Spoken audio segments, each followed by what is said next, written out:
Hey everyone, this is Oscar from Underdog, and today I want to tell you about a simple musical concept called turnarounds. What is a turnaround? A turnaround is a musical device that happens at the end of a musical phrase that introduces a simple change just at the end of that musical phrase before it starts again, so that it refreshes people's ears so they can listen to it again. In a lot of dance and electronic music, that might mean that you have, for instance, a 1-bar loop that you repeat almost identically 8 times, and at the end of that 8-bar loop, you make a small change in the very last iteration, the very last occurrence of that loop. And that can be just a few drum hits that are different from the rest of that loop. And that's going to orient your audience and going to make it clear that when that loop starts again, they're back at the start of this 8-bar loop. It's almost like putting a full stop after a sentence. So imagine you compose yourself a 1-bar loop, and you just play that again and again and again and again. I was going to count to 8 there, but I don't think I could get it on camera.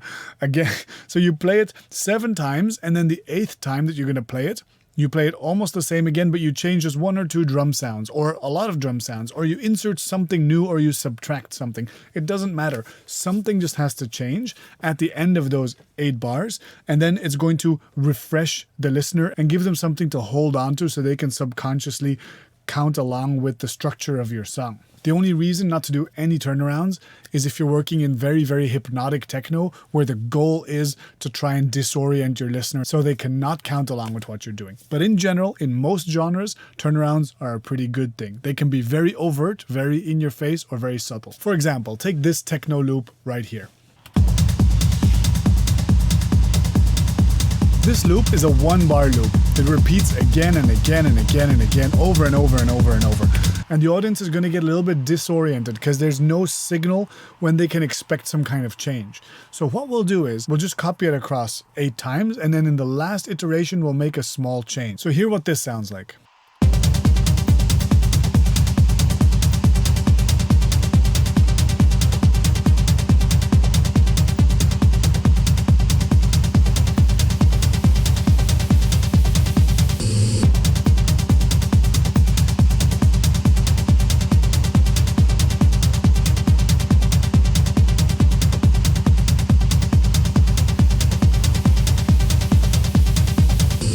And there you go. All I did was I took one of the textures that I made in this video on breaking things for techno, and I muted all the other instruments and just played this slice of texture. And that's it. That's all I did for the turnaround. And that's all you need for the audience to feel like they're eager to listen to the loop again, so that they want to get to the end to listen to that turnaround thing again. Obviously, this was a very techno example, but if you're working in house music, all you might need is to drop one of the kicks and to add a second clap at the end of your drum programming, and that's going to create a turnaround for you. And that's it. That's just a little tip from me today. If you want to learn these kind of beginner's principles in a more structured way, follow my Foundations of Electronic Music course. Like the video and leave me a comment to show me some love. Show us on the Discord channel what you did with this. Follow my techno project on SoundCloud. And as if that's not enough things that I'm telling you to do, also stay producing, be good to one another, and take care. Bye bye.